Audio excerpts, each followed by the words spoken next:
Boy from Sreemangal পেজে যেদিন আমি রিভিউ দেখেছিলাম রিজিক রেস্টুরেন্টের সকালবেলার খিচুড়িটার কথা শুনেছিলাম, সেদিন থেকে ইচ্ছা করো যে আমি সকালবেলা এই খিচুড়িটা একদিন খাবো। সেদিন ভোরবেলা সকালবেলা ঘুম থেকে ওঠার পরে আমি আমার হাজব্যান্ড প্ল্যান করলাম, চলো আমরা রিজিক রেস্টুরেন্টে সেই খিচুড়িটা খেয়ে আসি। যেই কথা সেই কাজ, আমরা ভোর 6টায় উঠেছিলাম এবং রিজিক রেস্টুরেন্টে চলে এসেছি। খাবারগুলো দেখানোর আগে আমরা রিজিক রেস্টুরেন্টটা দেখাচ্ছি, খুব ক্লিন থাকে, পরিষ্কার থাকে এবং দূর থেকে যারা ট্রেনে কি বা ফ্যামিলি ট্যুরে, ফ্রেন্ড ট্যুর মিলিয়ে যারা এখানে ঘুরতে আসে শ্রীমঙ্গলে, তারা সকালবেলা খাচ্ছিল।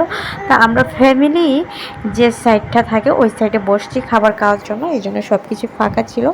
আর অন্য সাইড দিয়ে প্রচুর লোকজন ছিল, ওদিকে খাওয়া দাওয়া হচ্ছিল। তো আমরা খাবার অর্ডার করলাম, বেশি কিছু না, সকালবেলা তো আর এত খাওয়া যায় না। আমি শুধু খিচুড়িটা আর চিকেন ছিল খিচুড়ির সাথে, সালাদ, পানি, এইটুকু, আর একটা ঠান্ডা অর্ডার করেছিলাম।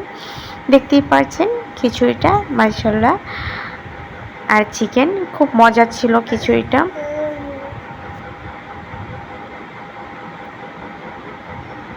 এবং পরিমাণে এনাফ ছিল, দুজনের জন্য এনাফ। এই যে এক্সট্রা করে আবার ঝোল দেওয়া হয়েছিল। শ্রীমঙ্গল, এটা রিজিক রেস্টুরেন্টটা কোথায়? এটা নতুন হয়েছে শ্রীমঙ্গলে। আপনারা যারা ভানুগাছ রোডের দিকে যাবেন ওই দিকেই পড়বে এই রিজিক রেস্টুরেন্টটা, এটা সবাই চিনে।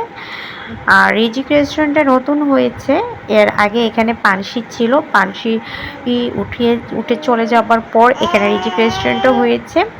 এখানকার খাবার গুণগত মান খুবই ভালো। শ্রীমঙ্গলের রিজিক রেস্টুরেন্টের খাবার অসাধারণ ছিল। তো আমরা জাস্ট ছবিগুলো ভিডিও করে খাবারগুলো দেখাচ্ছি, আমরা তেমন কিছু। সকালবেলা তেহেরিটাও পাওয়া যায় এখানে, এই যে হিউজ পরিমাণ দেওয়া হয়েছে লেবু, এখানকার লেবু শ্রীমঙ্গলের লেবু। আমরা আর নিজেরা যে খাচ্ছিলাম সেটা আর দেখানো হয় না, আমরা জাস্ট ভিডিওটা করেছি, সেটাই দেখিয়েছি। আমি আবার আপনাদের সুবিধাতে রিজিক রেস্টুরেন্টটা দেখাচ্ছি, অত্যন্ত ক্লিন এবং ব্যবহার অসাধারণ ভালো, বলার বাহিরে। আপনাদের সুবিধার্থে আমি আবার কিছু ফটো অ্যাড করে দিয়েছি।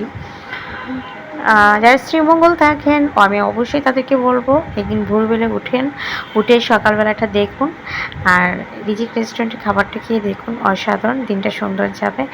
আর আমরা যখন বের হয়ে একটু সামনের দিকে হেঁটে যাচ্ছিলাম বাসার দিকে, কলেজ রুটের দিক দিয়ে, তখন এই যে শ্রীমঙ্গলের ঐতিহ্যবাহী আনারস নিয়ে হকার্সরা যাচ্ছে, আর এই যে চাঁদের গাড়ি, শ্রীমঙ্গলের ঐতিহ্য যেগুলো দেখিয়ে দিলাম। তো আমরা এখন আস্তে আস্তে বাসার দিকে রওনা দিলাম, আমরা গুহা রুট দিয়ে চলে যাব বাসার দিকে।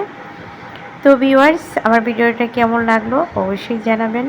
আর হ্যাঁ, যারা আমার ভিডিওটা পছন্দ করেন তারা অবশ্যই লাইক, কমেন্ট তো অবশ্যই করবেন, সাবস্ক্রাইব করবেন, ছোট্ট এই মানুষটার পাশে থাকবেন। আজ এই পর্যন্তই, আল্লাহ হাফেজ।